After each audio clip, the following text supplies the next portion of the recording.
आमीन, हालेलुया। परमेश्वर की स्तुति हो, परमेश्वर की प्रशंसा हो, क्योंकि परमेश्वर महान है। आज का जो मेरा विषय है वो है रिपेंट एंड फॉरगिव। हिंदी में इस प्रकार से बोलते हैं, पश्चाताप करो और क्षमा करो। बाइबल में इस प्रकार से लिखा हुआ है, पश्चाताप के विषय में बहुत सारी आयतें हैं जो बाइबल में लिखी हुई हैं। मैं आपको बताना चाहता हूँ कि पश्चाताप जो है, इसका मतलब है कि अपने माइंड को चेंज करना, अपनी बातों को या अपनी सोच को, अपनी विचारधारा को बदल लेना किसी भी पाप के लिए, और उसके बाद अपनी लाइफ को कंप्लीटली डेडिकेट कर देना, उसको कहते हैं पश्चाताप। So repent means to change the mind. किसी एक पाप को लेकर अपनी विचारधारा को बदल लेना, पाप से हटकर पवित्रता में चले जाना, पश्चाताप। फॉरगिवनेस, बाइबल में लिखा हुआ है कि क्षमा करो। यदि तुम क्षमा करोगे तो तुम्हें भी स्वर्गीय पिता क्षमा करेगा। क्षमा का मतलब है कि आप उस व्यक्ति को इसके लिए अब जिम्मेदार नहीं समझते हैं। इसको बोलते हैं कि आपने क्षमा उस व्यक्ति को कर दिया है। लेकिन आज की डेट में हमें देखने को मिलता है कि कुछ लोग दूसरे लोगों को क्षमा नहीं करते, और जो दूसरों को क्षमा नहीं करता, इसकी वजह से उनकी जिंदगी के अंदर डिस्ट्रॉयनेस आ जाता है, खराबी आ जाती है। उनका विश्वास खराब होना शुरू हो जाता है, उनकी जिंदगी खराब होना शुरू हो जाती है, क्योंकि उन्होंने उस व्यक्ति को लेकर क्षमा नहीं किया। तो क्षमा नहीं करना आपके विश्वास को और आपके जीवन को नष्ट कर देता है। परमेश्वर का वचन हमें इस प्रकार से बताता है कि विश्वास प्रेम से जाहिर होता है। गलतियों की पुस्तक उसका 5वां अध्याय और उसकी 6ठी आयत में इस प्रकार से लिखा है, और मसीह यीशु में ना खतना रहित कुछ काम का है, परंतु केवल जो प्रेम के द्वारा प्रभाव करता है। क्या लिखा है? परंतु जो प्रेम के द्वारा प्रभाव को डालता है। हमें देखने को मिलता है कि आज की डेट में वो लोग दूसरे लोगों को क्षमा नहीं कर रहे हैं, उसकी वजह से उनकी जिंदगी बीमारी में जा रही है, परेशानी में जा रही है, गरीबी में जा रही है, दिक्कतों में जा रही है। इसका रीजन यही है कि उन्होंने दूसरे लोगों को क्षमा नहीं किया है, क्षमा नहीं किया। अगर कोई भी व्यक्ति मसीह में है और परमेश्वर के वचन के अनुसार अपनी जिंदगी को व्यतीत कर रहा है और वो परमेश्वर के प्रेम में है, तो वो जरूर दूसरों को क्षमा करने वाला व्यक्ति होगा। और जो परमेश्वर के प्रेम में नहीं है, वो कभी क्षमा नहीं करेगा। और जो क्षमा नहीं करता है, मैंने अभी बताया, उसकी जिंदगी नाश होती चली जाती है, उनका विश्वास परमेश्वर के प्रति नाश होता चले जाता है, उनको शक होना शुरू हो जाता है परमेश्वर के विश्वास पर। इसका कारण यही है, एक मुख्य कारण वो ये है कि उन्होंने दूसरों को क्षमा नहीं किया। आमीन। सो परमेश्वर के लोगों, मैं आज आपको प्रोत्साहित करना चाहूंगा, क्षमा करो, क्योंकि स्वर्गीय पिता तुम्हें भी क्षमा करेगा। और अगर तुमने क्षमा नहीं किया तो तुम्हारा स्वर्गीय पिता परमेश्वर प्रभु यीशु मसीह नासरी तुम्हें भी क्षमा नहीं करेगा।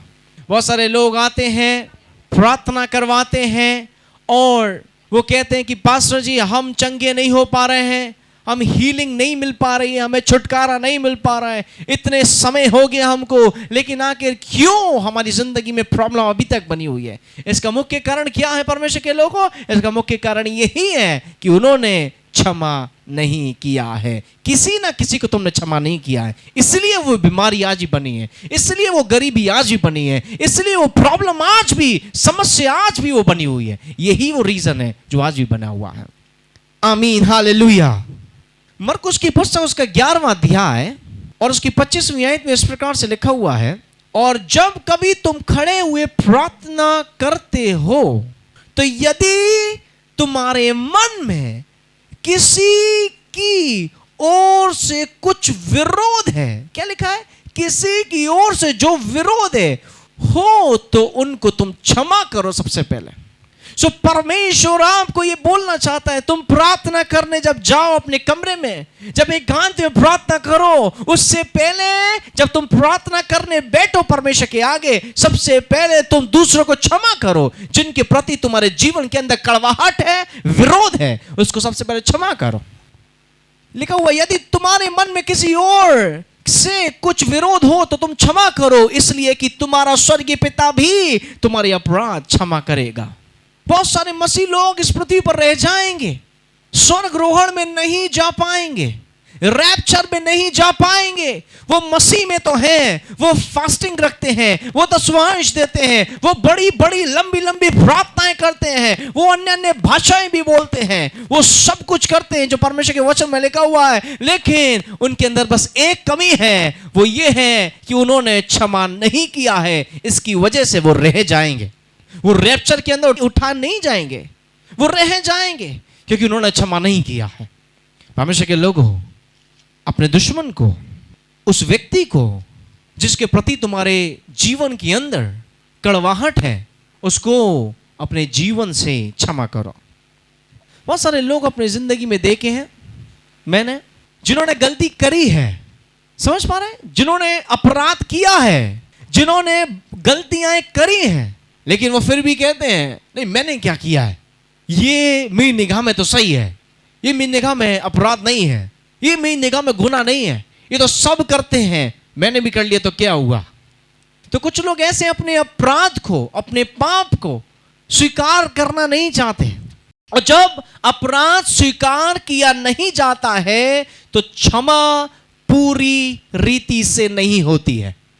ये ध्यान रख लीजिएगा। अगर तुम उस व्यक्ति को जिसके प्रति तुम्हारे जीवन के अंदर कड़वाहट है, जो तुम अपने जीवन के अंदर उस व्यक्ति को दुश्मन समझते हो बहुत बड़ा, अगर तुम उस व्यक्ति को क्षमा नहीं करोगे तो तुम्हारी प्रार्थनाएं स्वर्ग तक नहीं पहुंच पाएंगी, वो रुक जाएंगी, तुम्हारी आशीषें भी रुक जाएंगी। मैं अभी वचन से दिखवाऊंगा, एक आयत है अभी आपको निकलवाऊंगा। तुम्हारी बरकतें रुक जाएंगी अगर तुमने उन लोगों को क्षमा नहीं किया तो। ये ध्यान रखिएगा, तुम वो मनुष्य हो परमेश्वर के चुने हुए, जो कि शांति के राजकुमार के बेटे और बेटियां हो। जब तुम शांति के राजा के बेटे और बेटियां हो तो तुम्हारे अंदर वो शांति है, वो शांति बनी रहनी चाहिए, और इसी प्रकार से वो शांति दिखाई भी देनी चाहिए। और जब शांति होती है ना लोगों के अंदर, तो उसके जीवन के अंदर प्रेम भी होता है, वो दिखाई देना चाहिए प्रेम, ताकि तुम दूसरों को क्षमा कर सको। कोई भी मिस्टेक अगर हुई है, कैसे भी मिस्टेक, चाहे वो बड़ी मिस्टेक हो या छोटी मिस्टेक हो या बहुत बड़ी मिस्टेक हो, क्षमा करना सीखो परमेश्वर के लोगों, ताकि तुम स्वर्गरोहण में जा सको और उन आशीषों से वंचित नहीं रह जाओगे। वरना हालेलुया, अगर तुम उस गुस्से को, अगर तुम उस कड़वाहट को अपने आत्मा में, अपने शरीर के अंदर बसा के रखोगे तो वो कड़वाहट, वो एक जहर उगलना शुरू कर देगा तुम्हारी जीभ के द्वारा। वो कड़वाहट का मतलब ये है कि तुमने शैतान के लिए रास्ते को खोल दिया है, दरवाजे को खोल दिया है, ताकि वो भारी रूप से तुम्हारे जीवन के अंदर काम कर सके। उस कड़वाहट की वजह से अगर आप उस गुस्से को, उस कड़वाहट को किसी दूसरे व्यक्ति की जो प्रति है उसको अपने अंदर रखेंगे तो आप अपनी आत्मा को जलाते हैं, और जब आपकी आत्मा जलती है तो आप शारीरिक तौर पर और आत्मिक तौर पर कमजोर होते चले जाते हैं। उस समय आपका माइंड काम नहीं करता है। हमेशा के लोग, जैसे दूसरे लोग आपके संग बुरा व्यवहार कर रहे हैं, आप उनके संग बुरा व्यवहार मत करो, बल्कि आप उनको परमेश्वर का प्रेम दिखाओ और उनके संग अच्छा व्यवहार करो। आमीन, हालेलुया। परमेश्वर के लोगों, कोई भी अपनी लाइफ को नीचा लाइफ मत जियो, नीची लाइफ। अपनी लाइफ को एक ऊंची हायर लाइफ जियो, इस प्रकार के कार्य को करके। जो बुरा कर रहा है उसके संग अच्छा करो। आमीन, hallelujah. So do not live a lower life, come up, ऊपर आओ, ऊंचे आओ, और live a higher life for God. परमेश्वर के लिए ऊंचा जिंदगी को व्यतीत करो। आमीन, हालेलुया। परमेश्वर के लोगों, ध्यान समझ लीजिएगा, forgiveness is very very important. क्षमा करना बहुत ज्यादा महत्वपूर्ण है। अगर आप क्षमा नहीं करेंगे तो बहुत बड़ी परेशानी में आप पड़ जाएंगे, बहुत बड़ी परेशानी में आप पड़ जाएंगे। इफिसियों की पुस्तक में इस प्रकार से लिखा है, उसका 5वां अध्याय और उसकी पहली और दूसरी आयत में इस प्रकार से लिखा है, इसलिए प्रिय बालकों की नाई परमेश्वर के सदृश बनो और प्रेम में चलो। अगर मैं इंग्लिश भाषा की बाइबल में इस प्रकार से पढ़ूं तो वहां पर लिखा हुआ है, the book of Ephesians chapter 5 and verse 1 and 2, इस प्रकार से वहां पर लिखा है एफिशियंस में, Therefore be the imitators of God as dear children and walk in love। वहां पर एक शब्द दे रखा है इंग्लिश भाषा में, Ephesians 5:1, imitators of God। imitators का मतलब ये होता है copy God, follow God, watch God.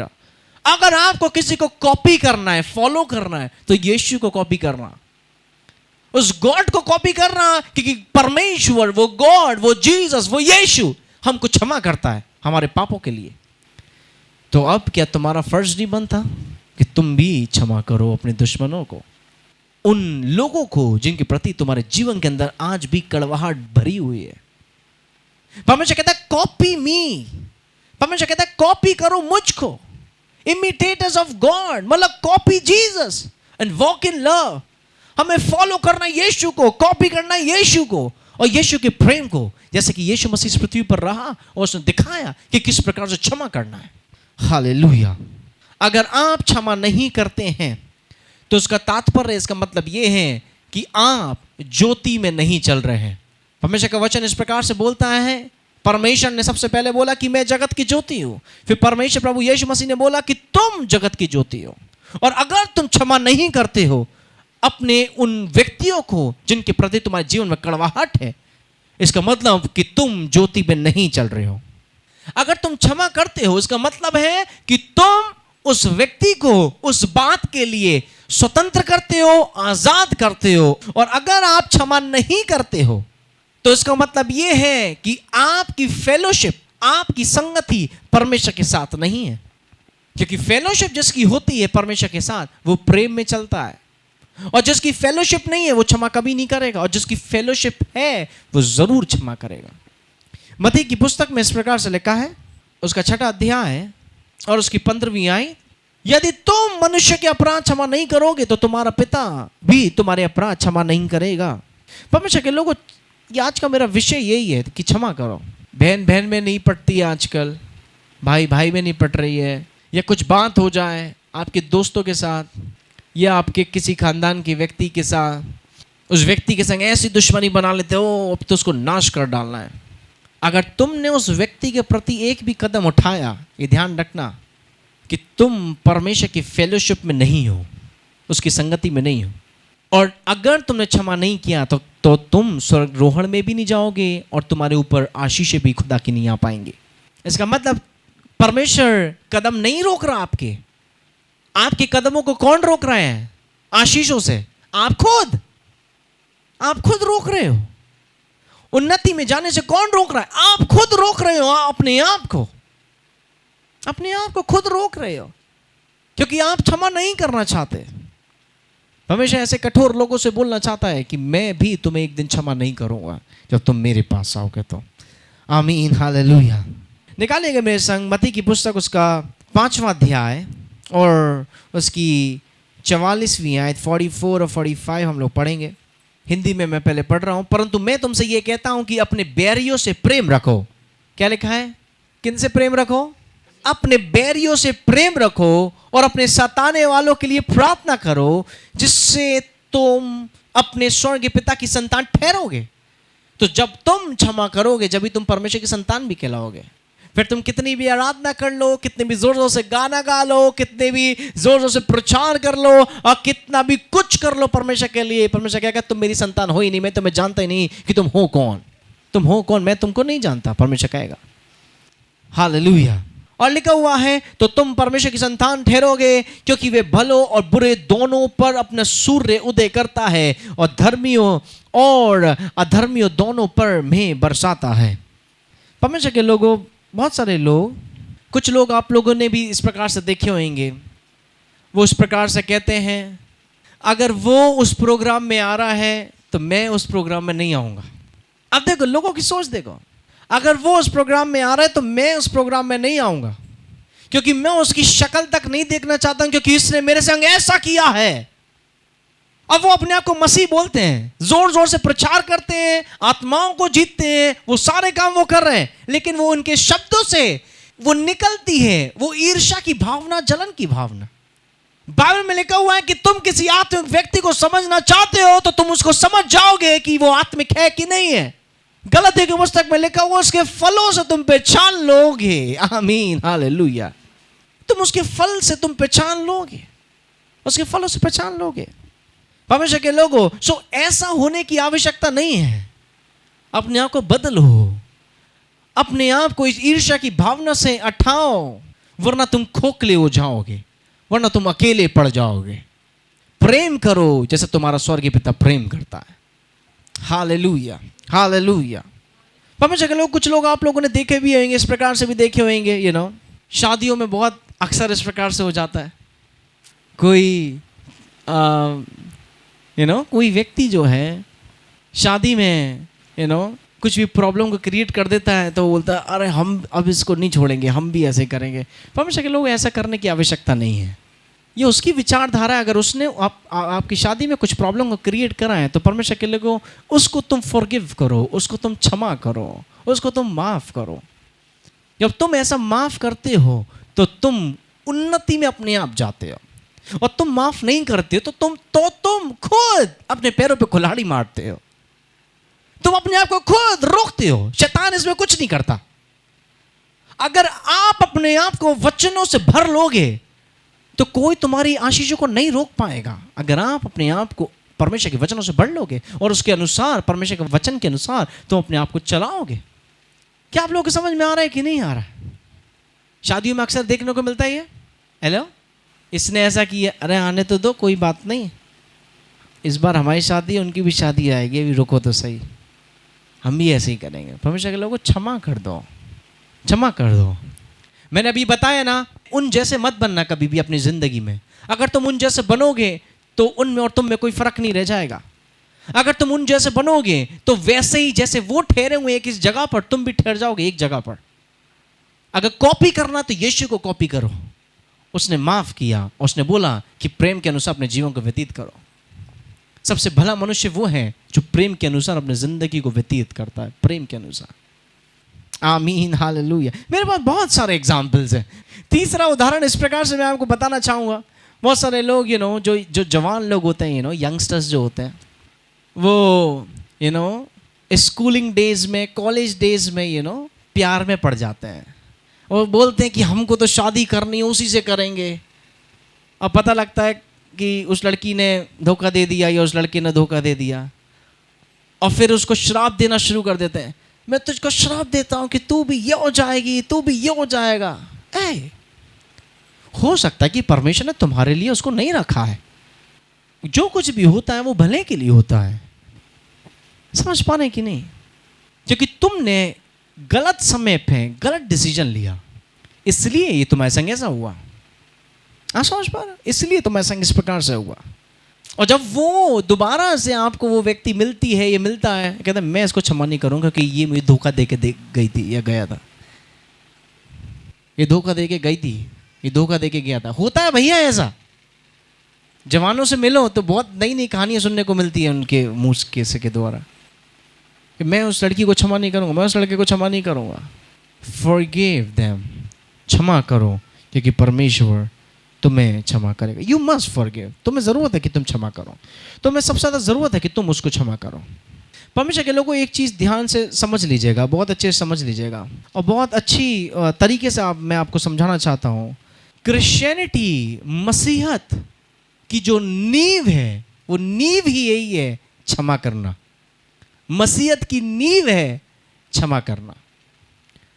और जब तुम क्षमा करते हो तो तुम्हारे जीवन में वो एक हष्ट पुष्ट जीवन आपका होता चले जाता है। आप टेंशन फ्री हो जाते हो एकदम से, क्योंकि आपके माइंड से जो इतना हैवी लोड जो था वो उतर गया। आप समझ पा रहे हैं? वो हैवी लोड उतर गया है। और ध्यान समझ लीजिएगा, अगर आप क्षमा नहीं करते तो आप परमेश्वर को जानते ही नहीं है, और बिल्कुल नहीं जानते।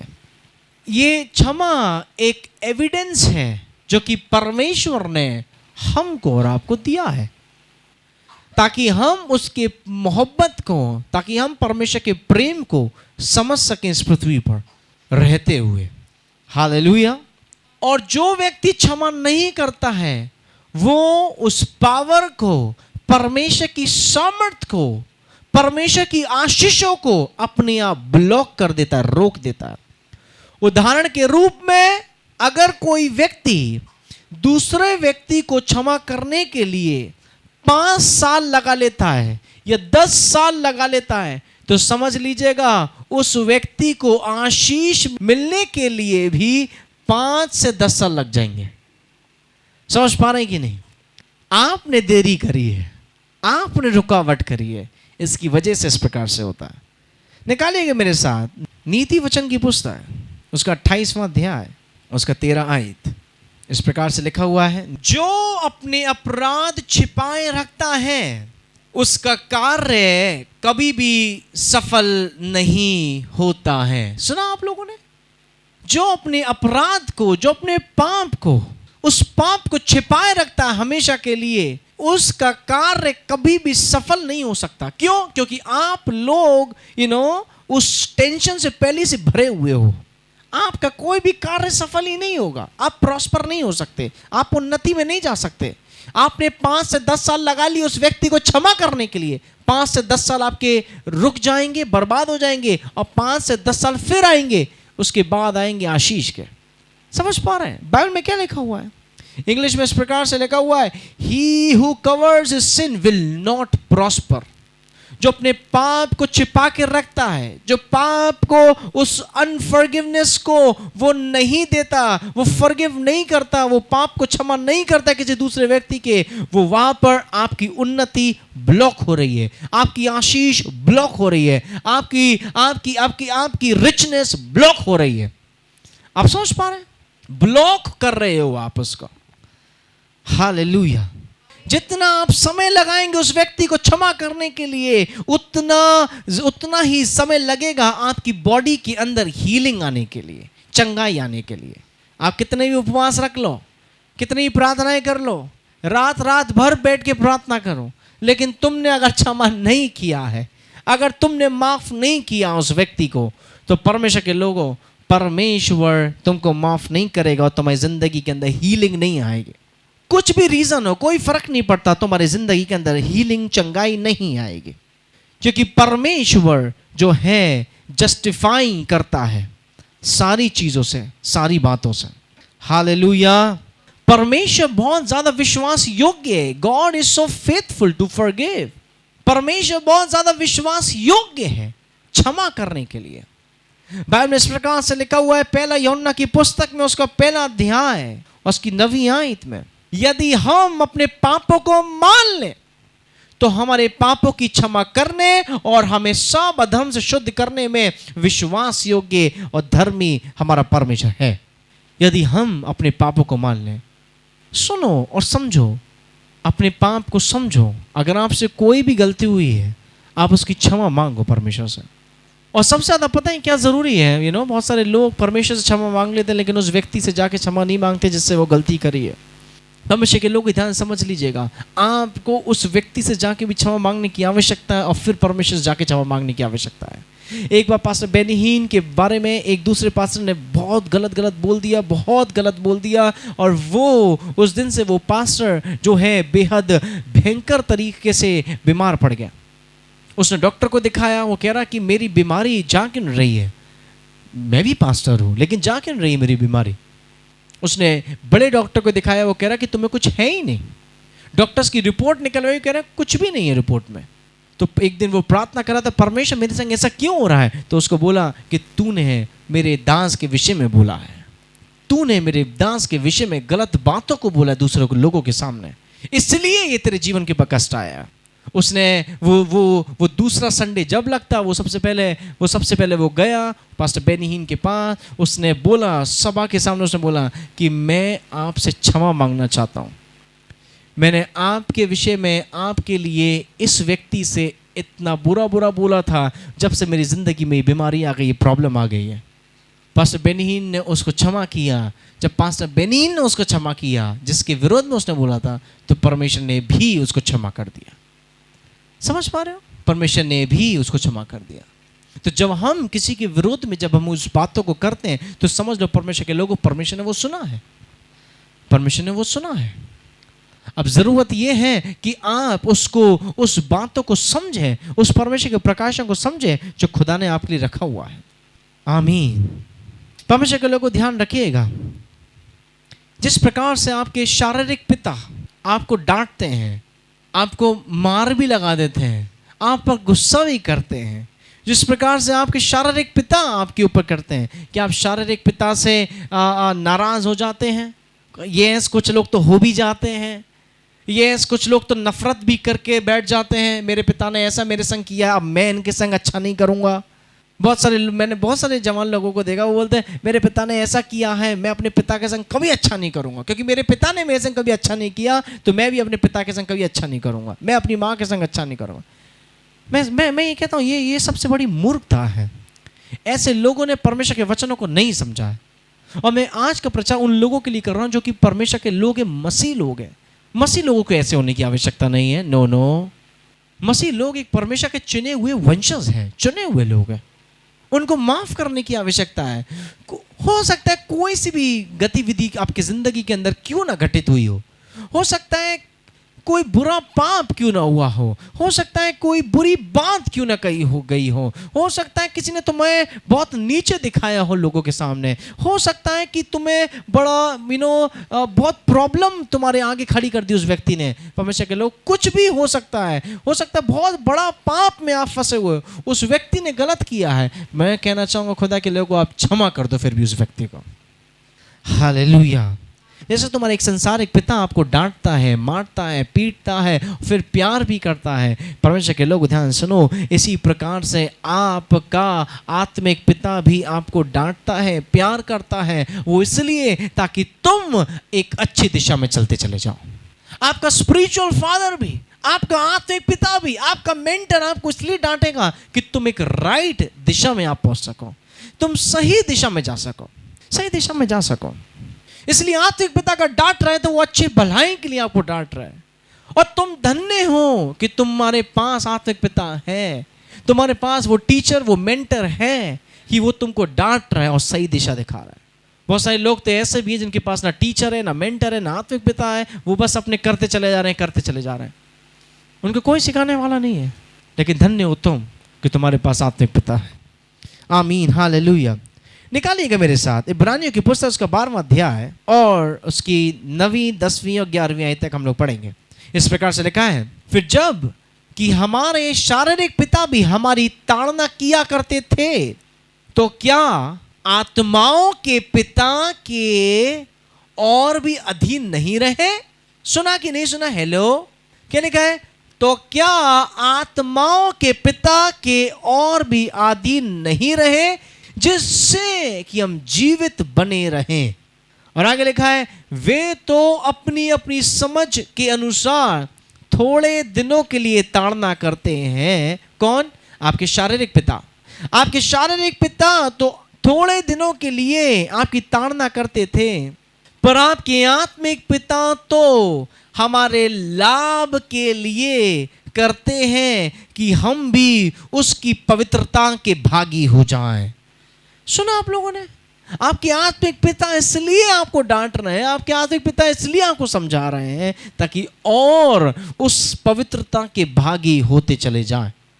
आगे क्या लिखा है सुनिएगा, लिखा हुआ है, और वर्तमान में हर प्रकार की ताड़ना आनंद की नहीं।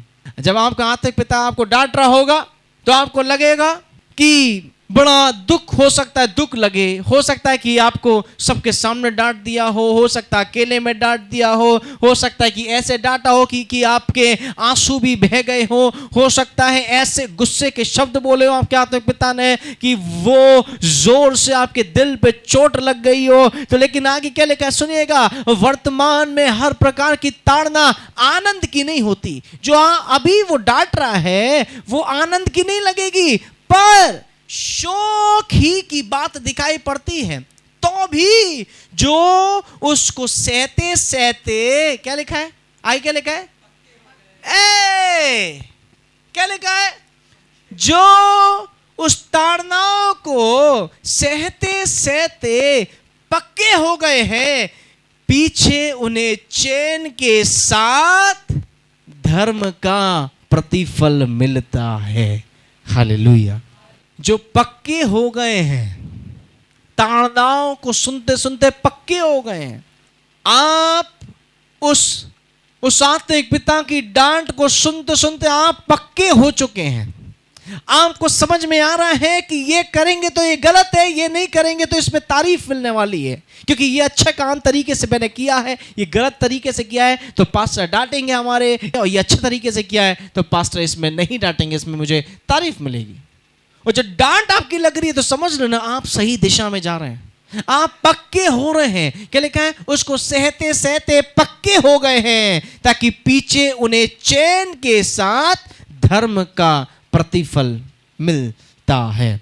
आमीन, हालेलुया। सो क्या लगता है, आत्मिक पिता, आपका टीचर, आपका मेंटर अगर आपको डांट रहा है तो भलाई के लिए डांट रहा है, आपकी भलाई के लिए डांट रहा है। धन्य हो तुम कि तुम्हारे ऊपर कोई एक अधिकारी व्यक्ति है जो तुमको सिखाता है, जो तुमको ताड़ना देता है, जो तुम्हें आगे बढ़ा रहा है। तुम्हारे ऊपर कोई व्यक्ति है। आमीन, हालेलुया। परमेश्वर के लोग ध्यान से सुन लीजिएगा, आप क्षमा करें, एक दूसरे को क्षमा करें, हर दिन करें, हर टाइम करें, क्षमा करें और क्षमा करें। आमीन, हालेलुया। हमें देखने को मिलता है कलीसिया के अंदर, ध्यान सुनिएगा, हमें देखने को मिलता है कलीसिया के अंदर, चर्च के अंदर, हमें ऐसे लोग भी हमको देखने को मिलते हैं जो कि चर्च में के अंदर एक एकता की भावना चल रही है, यूनिटी की भावना चल रही है, लेकिन उसी बीच में से एक व्यक्ति ऐसा उठ के खड़ा हो जाएगा जो कि उस पास्टर की बात को नहीं समझेगा, नहीं मानेगा। लेकिन ऐसे व्यक्ति के लिए परमेश्वर पता है क्या कहना चाहता है? सुनना चाहते हैं आप लोग? जो पास्टर की नहीं सुनना चाहता, वो नहीं सुनना चाहता, लेकिन ऐसे लोगों के लिए परमेश्वर का वचन क्या कहना चाहता है? सुनेंगे आप? ओके, सुनिएगा। रोमियो की पुस्तक का 16वां अध्याय सुनिएगा। ऐसे लोग हर एक चर्च में आपको मिल जाएंगे, मैं आपको सच बता रहा हूं। वो कहते हैं कि है पास्टर, हम भी जानते हैं, हमने भी वचन पढ़ा है, हमने भी वचनों को सीख लिया है, हमने भी आगे ये हमने पढ़ाई कर ली, हम भी जानते हैं, उनसे बढ़कर अब हम भी जानते हैं, हम भी पीछे नहीं है। जो उस आज्ञाकारिता में नहीं चलता है वो एक सफल व्यक्ति नहीं है। हर एक कलीसिया में ऐसे व्यक्ति आपको देखने को मिल जाएंगे जो कि उस अधिकार का जो व्यक्ति है उसकी नहीं सुनता है। परमेश्वर ऐसे लोगों को क्या बोलना चाहता है? जो अपने पास्टर का ना सुने, जो उस अधिकारी व्यक्ति की नहीं सुने। परमेश्वर क्या कहना चाहता है उन लोगों से? सुनिएगा, रोमियो 16 का 17 इस प्रकार से लिखा हुआ है, mark them and cast them out, brethren, note those who cause divisions and offend contrary to the doctrine which you learn and avoid them. इसका मतलब यह है कि उन व्यक्ति को जो कलीसिया में आ रहे हैं, जो तुम्हारी नहीं सुन रहा है, उन पर अपनी निगाहों को टिका लो, उनको ध्यान रख लो, और लिखा हुआ है उनको अलग कर दो। सुन पा रहे हैं कि नहीं सुन पा रहे? क्या लिखा है? उनको अलग कर दो। अंग्रेजी भाषा की बाइबल बहुत अच्छे स्पष्टीकरण शब्दों को बोलती है। लिखा है जो तुम्हारी आज्ञाकारिता में नहीं चल रहा है, मार्क देम, उनको देख लो। हिंदी में तो इस प्रकार से लिखा है, ताड़ लो। रोमियो 16 का 17, अब हे भाइयों, मैं तुमसे विनती करता हूं कि जो लोग उस शिक्षा के विपरीत जो तुमने पाई है, फूट पड़ने और ठोकर खाने के कारण होते हैं, आगे क्या लिखा है?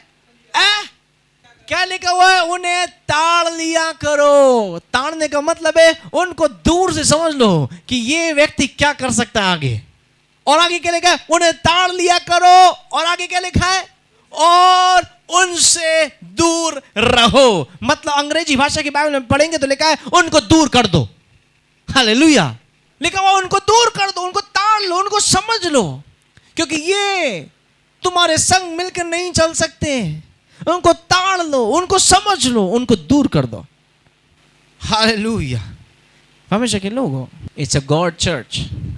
ये परमेश्वर की कलीसिया है। परमेश्वर की कलीसिया यूनिटी में चलती है। परमेश्वर की कलीसिया एकता में चलती है। छोटी हो या बहुत बड़ी हो, एकता में चलती कलीसिया। हालेलुया। ये समझ लीजिएगा, परमेश्वर के लोगों, कलीसिया जो चलाता है वो पास्टर चलाता है, और कलीसिया का सिर परमेश्वर होता है। परमेश्वर डिसोबीडियंस, अनाज्ञाकारिता, वो नहीं चाहता कि चर्च में हो, वो नहीं चाहता। वो चाहता है आज्ञाकारिता में बने रहें और एक साथ यूनिटी के संग मिलकर चलें। परमेश्वर ये चाहता है। हालेलुया। इसलिए बाइबल में लिखा हुआ है, जो डाली मुझ में नहीं बनी रहती मैं उनको काट देता हूं, और जो डाली मुझे बनी रहती है मैं उसको फलवंत करता हूं, बढ़ाता हूं।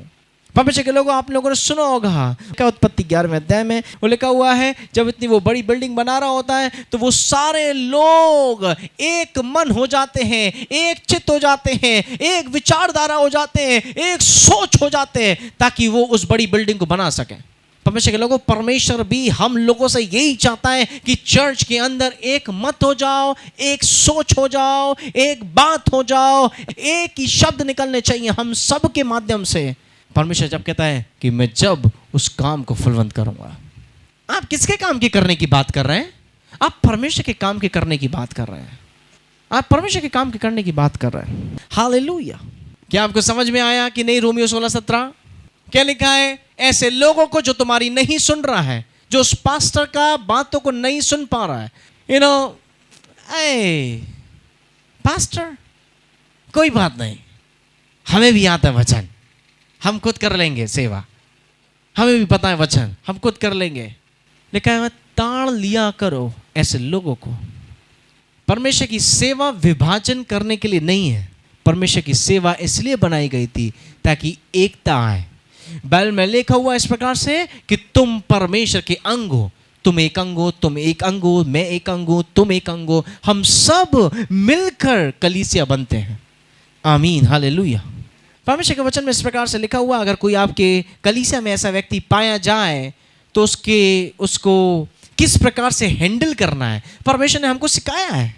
अगर कोई भी कलीसिया में अगर ऐसा व्यक्ति हो तो किस प्रकार से हैंडल करना है। मत्ती की पुस्तक उसका 18वां अध्याय उसका 15वीं आयत से लेकर 17 आयत तक, यदि तेरा भाई तेरा अपराध करे तो जा अकेले में बातचीत करके उसे समझा। पहले लिखा अकेले में बातचीत करके उसे समझा, और यदि वह तेरी सुने तो तूने अपने भाई को पा लिया। ओके। दूसरा, और यदि वे ना सुने तो और एक दो जन को अपने साथ लेकर जा, कि हर एक बात 2 या 3 गवाहों के मुंह से ठहराई जाए। सुन पा रहे हो कि नहीं? मतलब लोगों के सामने ये बात को रखो। आगे क्या लिखा हुआ है 17वीं आयत, यदि वे उनकी भी ना माने तो कलीसिया से कह दे, परंतु यदि वे कलीसिया की भी ना माने तो उससे लिखा हुआ है तो उसे अन्य जाति और महसूल लेने वाले के जैसे जान और उसको छोड़ दे। सुना आप लोगों ने? क्योंकि वो नहीं सुनना तुम्हारी, वो नहीं समझ पा रहा तुम्हारी। तुमने एक बार समझाया अकेले, फिर तुमने 2-3 लोगों के संग समझाया, और फिर उसके बाद तुमने पूरी कलीसिया के भी सामने समझाया। वो नहीं समझ पा रहा है, वो अपनी धुन में। बाइबल में लिखा हुआ है उसको फिर छोड़ दो, फिर उसको चिंता मत करो, फिर उसके बारे में ज्यादा मत सोचो, उसको छोड़ दो। और अगर कोई ऐसा व्यक्ति पाया जाए, परमेश्वर के लोग, बाइबल में इस प्रकार से लिखा हुआ है, do not keep anything in your heart, just forgive them. ऐसा बिल्कुल मत सोचना, ओ इसने मेरे से गलत किया है, ओ ये मेरी भेड़ों को चुरा कर ले गई या ले गया। It's okay, it's fine, it's okay, it's okay. भेड़ों को चुरा के ले गए, भेड़ परमेश्वर की है। हालेलुया। भेड़ सिर्फ परमेश्वर की है। आमीन, हालेलुया। अपने हृदय के अंदर कोई भी ऐसी बात उस व्यक्ति के प्रति कभी मत रखना, कभी मत रखना। It's okay. ये उसका चरित्र था, ये उसका व्यवहार था, ये उसकी बात थी, अगर वो गया इट्स ओके। अगर परमेश्वर ने तुमको चुना है तो तुम्हें उस जगह पर खड़ा करेगा और बढ़ाएगा, उसके बिना भी। आमीन। समझ पा रहे हो? परमेश्वर तुमको बढ़ाएगा, परमेश्वर तुम्हें उन्नति कराएगा, लेकिन अपने दिल को साफ रखना, अपने दिल को अच्छा रखना।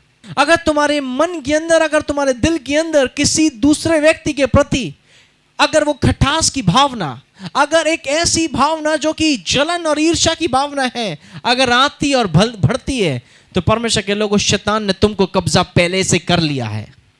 तुम प्रार्थना भी करोगे, तुम अन्य भाषा भी बोलोगे, तुम सारे काम करोगे, लेकिन शैतान ने तुमको कब्जा कर लिया है तुम्हारे ऊपर। परमेश्वर के लोग, ऐसे लोगों को क्षमा कर दो। आमीन, हालेलुया। कितने लोग मेरी बातों को समझ पा रहे हैं? आपके जीवनों में भी कोई ना कोई ऐसा व्यक्ति होगा जिसके प्रति तुम्हारे अंदर जलन की भावना होगी। अपने हृदय के अंदर उस व्यक्ति के प्रति कभी भी हीन भावना, गलत भावना कभी भी पैदा मत करना, क्योंकि ये तुमको स्वयं को डुबा देगा। उस व्यक्ति को नहीं डुबाएगा, बल्कि तुमको डुबा देगा, बल्कि तुमको खुद को डुबाएगा, तुमको रोक देगा उस स्वर्ग से। हालेलुया। इंग्लिश में इस प्रकार से, जेम्स चैप्टर 1 एंड वर्स 8, मैं इंग्लिश में पढ़ूंगा पहले। He is a double minded man. कौन से minded? Double mind. Double mind वाले बहुत सारे व्यक्ति होते हैं, दो रंगी लोग, दो रंगी व्यक्ति। लिखा है he is a double minded man unstable in all his veg. कह रहा है जो डबल माइंड के लोग होते हैं वो हमेशा अनस्टेबल होते हैं। अनस्टेबल का मतलब समझते हैं? अनस्टेबल का मतलब है आप स्थिर नहीं है, आप अस्थिर हैं। समझ पा रहे हो? क्योंकि आप दो मन वाले हैं, दो माइंड वाले हैं, दो सोच वाले हैं परमेश्वर के लोगों। इसलिए अनस्टेबल मत बनना, अस्थिर मत बनना, बल्कि स्थिर बनना। स्थिर कैसे बन सकते हैं? जब हमारा एक माइंड रहता है, जब हमारा एक माइंड रहता है। हम प्रेम में चलेंगे, हम विश्वास में चलेंगे, और हम उस ऐसे लोगों को क्षमा करेंगे। आमीन। याकूब 1:8 इस प्रकार से लिखा है, वे व्यक्ति दुचिता है और अपनी सारी बातों में चंचल है। अपनी सारी बातों में चंचल है। तो परमेश्वर के लोगों, जो कोई भी डबल माइंडेड व्यक्ति है वो स्थिर नहीं रह सकता अपनी जिंदगी के अंदर। दो सोच वाला व्यक्ति स्थिर नहीं रह सकता अपनी जिंदगी के अंदर। सिर्फ स्थिर वो ही रह सकता जो एक सोच वाला है। एक सोच जिसकी है वो स्थिर रह सकता है। आमीन, हालेलुया। परमेश्वर के लोगों, God is a good God. परमेश्वर एक भला परमेश्वर है और उसकी करुणा सदा की है। आमीन। परमेश्वर के लोगों, परमेश्वर प्रेम है। पहला यूहन्ना 4 उसकी 8वीं आयत में इस प्रकार से लिखा है, परमेश्वर प्रेम है।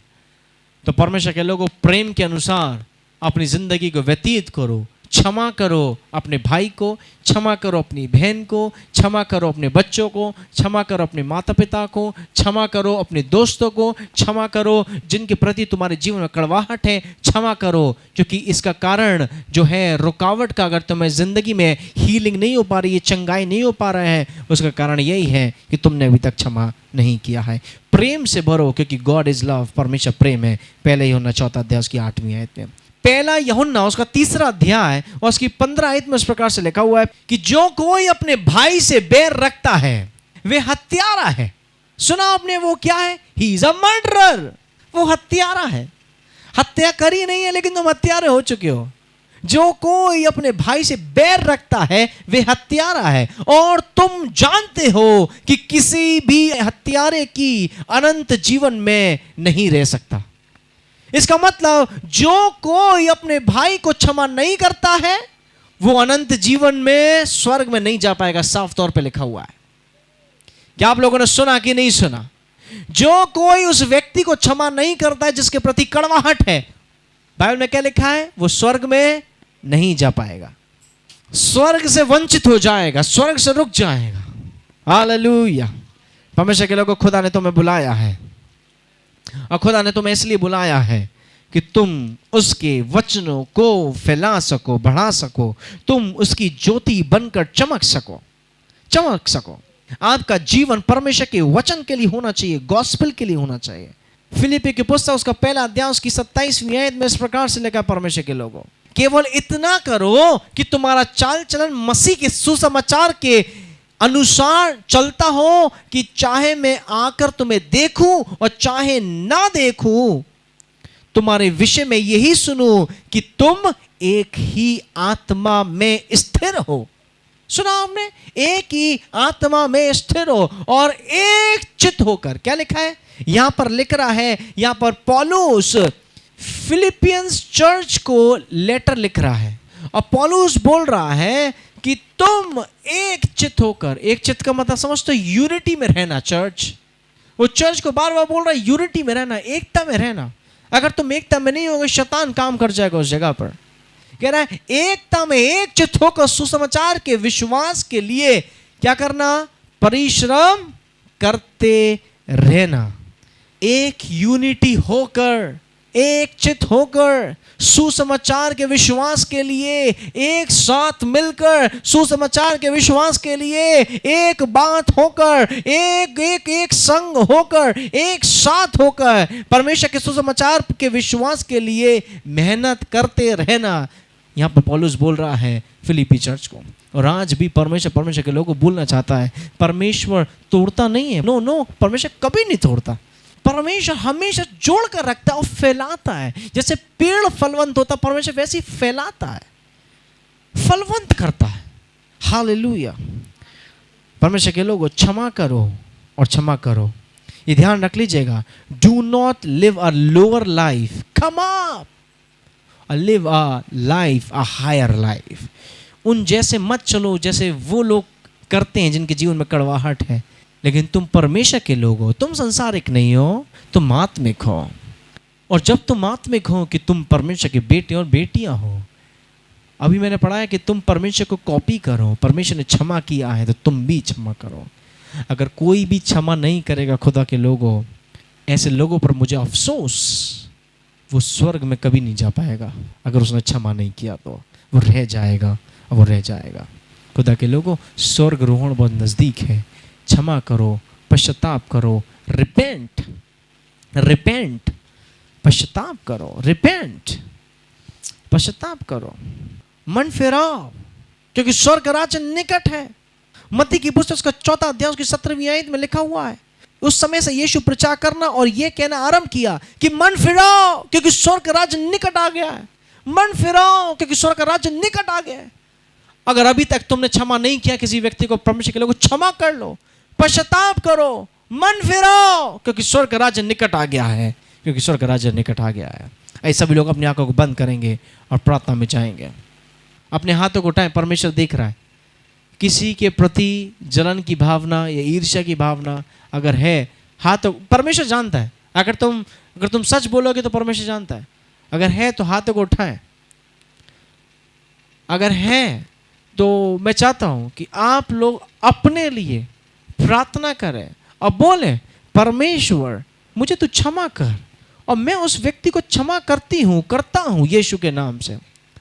अपने जीवन के अंदर से उस बोझ को निकालो, क्योंकि ये बोझ तुम्हें स्वर्ग रोहण में जाने नहीं देगा।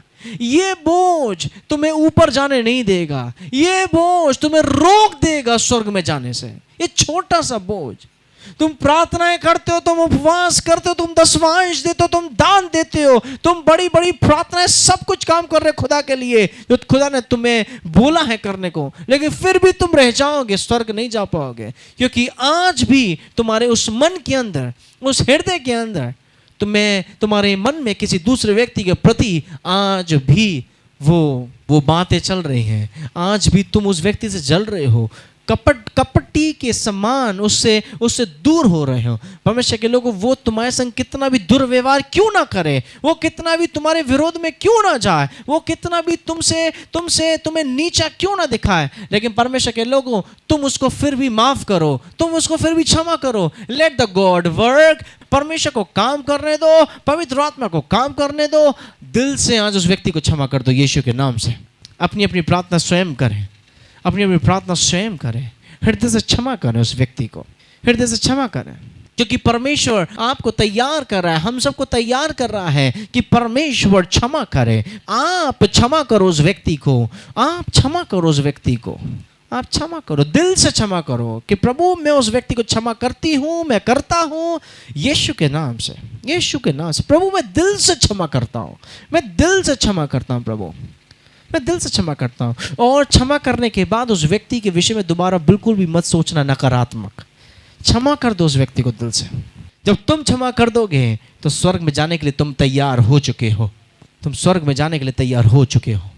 जब तुम अपने दुश्मन को, जब तुम अपने बैरियों को जब तुम क्षमा कर देते हो, तुम स्वर्ग में जाने के लिए तैयार हो चुके हो। Thank you Lord Jesus, hallelujah. प्रभु प्रार्थना को उत्तर दें in Jesus name. Thank you Lord Jesus, hallelujah. हम अपने दुश्मनों को, अपने बैरियों को दिल से क्षमा करते हैं प्रभु, in the name of Jesus. यीशु नासरी के महान नाम से सबको प्रभु जिसके प्रति कड़वाहट है, सबको दिल से क्षमा करते हैं यीशु के नाम से। जीसस नेम आई प्रे, आमीन।